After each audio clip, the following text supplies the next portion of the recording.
Hi, good morning. We look at India's modern retail industry and pick up some of the largest firms in this sector. And we look at their different business models and measure their performance by what is known as Tobin's Q.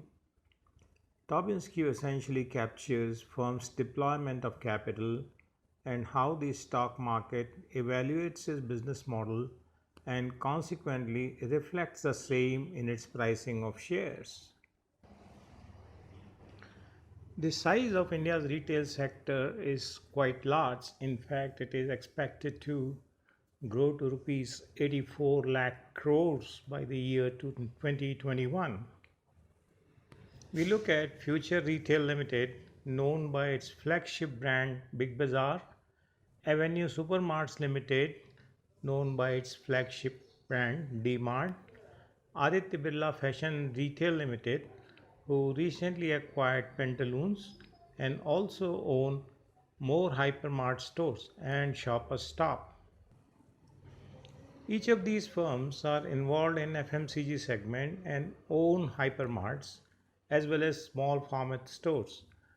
Whereas Future Retail has about 2000 stores, both large and small size, and has sales of 20,000 odd crores, DMart has about 188 hypermarts and sales of 19,968 crores in 2019.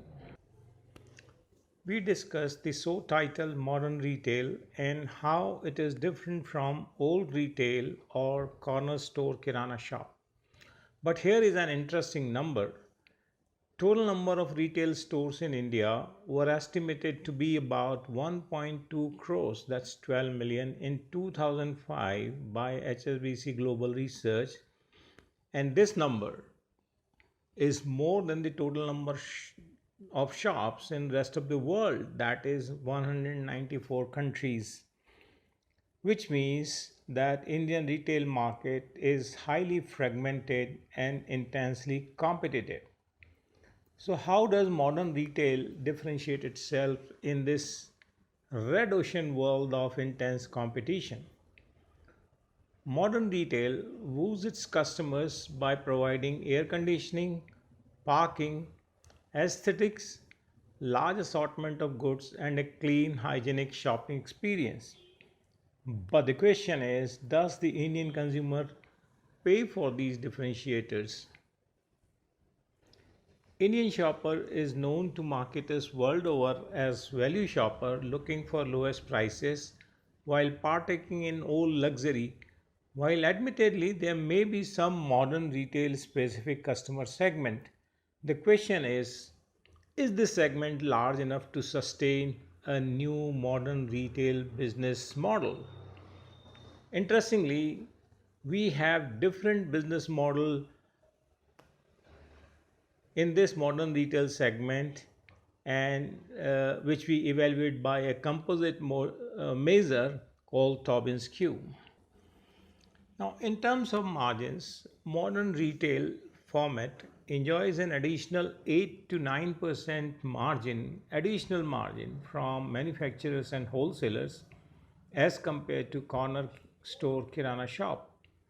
But then it has its own additional cost of high lease rentals, employee salary and air conditioning, etc. These were some of the surpluses or advantages that modern retail differentiates itself. But by far the biggest disadvantage the modern retail suffers is not knowing the customer or having a clearly defined customer profile, which means identifying customer assortment of goods is an unsolved problem that leads to diseconomies of scale. Now, we contrast this typically Indian scenario with Walmart, the largest in modern retail. How did Walmart start and configured its business in USA? During 1950s, Walmart started its operations in southwest part of USA. They started in rural areas with populations up to 25,000.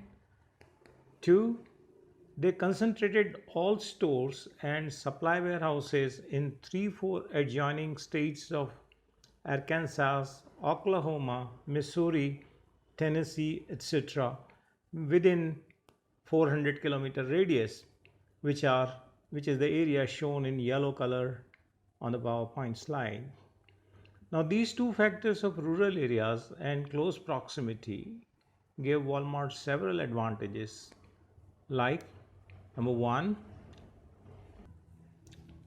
lower cost advantages in employee costs, rental or property prices, and advertising.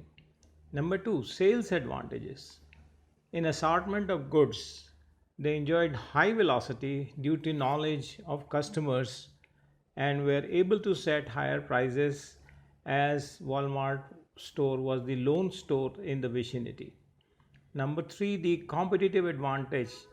In the rural areas, no other competitor would enter once Walmart was there because the lower population did not support two stores. Now, over the years, Walmart has only reinforced these essentials using IT infrastructure for mining customer and POS data. Now we look at the operating performance of two largest firms in India and compare that with Walmart USA.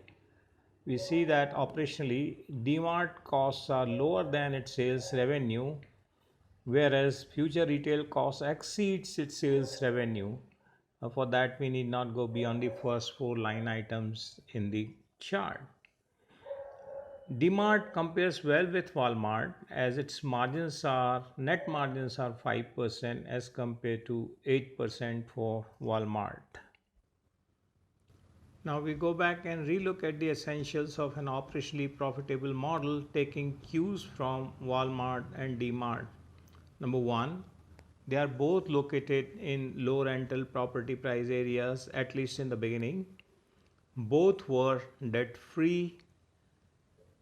That means that both were equity funded, and they had lowest advertising and other expenses, and both have customer intimacy, or that means that they have better knowledge of customers, and which leads to faster velocity of goods.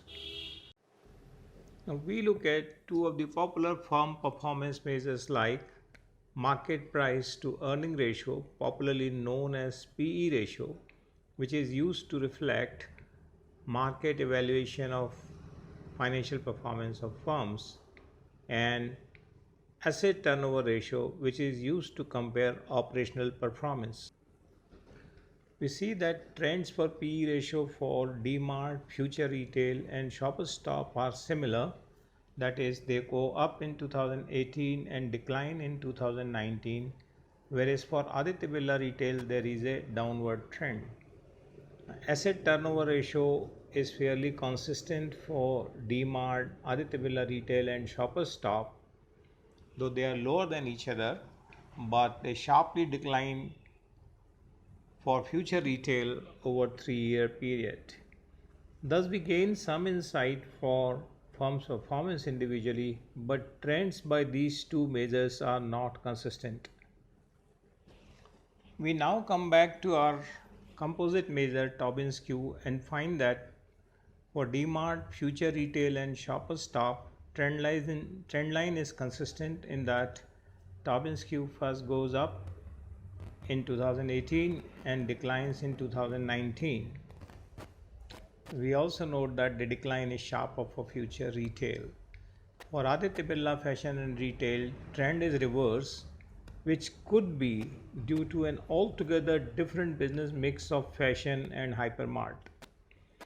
Thus, it would appear that Tobin's Q is a better predictor of industry trends than the other two measures, PE and asset turnover ratios. Tobin's Q is a market-based measure in finance literature and captures deployment of assets, long-term debt, and market value of shares issued. Under assumptions of efficient markets, Share prices appropriately reflect all available information regarding the firm. Tobin-Skew captures, in essence, how the capital is deployed and stock market's judgment on it. Higher Tobin-Skew reflect market confidence in firm's architecture, that is, its assets and liabilities. Tobin-Skew has another advantage that it avoids any discretionary accounting practices. Thus, we see that all these four firms, that is DMart, Big Bazaar, Aditya Birla Retail, and Shoppers Stop, have different business model in terms of number one, location. Some of them are located in shopping malls versus some are in rural areas adjoining big cities. Number two, store formats. They are large supermarts as well as a mix of large and small stores, as in case of Big Bazaar and 7-Elevens. The number of stores, there are in thousands to about a couple of hundred in some cases, and there is good difference in terms of goods assortment. There are some of them carry all FMCG versus some are dedicated to apparels, as in case of Aditya Birla Fashion, and Big Bazaar has electronics as well as breakfast needs. Additionally, some of them follow a discounting based model versus others who are not so discount intensive. Thus, in sum, we have seen the performance of different business models and we measured them by Tobin-Skew, and we have looked at their asset turnover and PE ratios. We find that as Tobin-Skew would be more reliable measure of firm's performance and predictor of their future. Now here are the questions for you. Based on operational income and expenses, which modern retailer seems to be making profits? Number two, does Tobin-Skew reflect robustness of earnings based on data? You're welcome to leave your comments at the end of this video, or you can connect with us at www.3cubestrategy.com, or you can write to us at contact@3cubestrategy.com or 3cubestrategy@gmail.com. You can also call us at +91 831 968 1167. Thank you very much.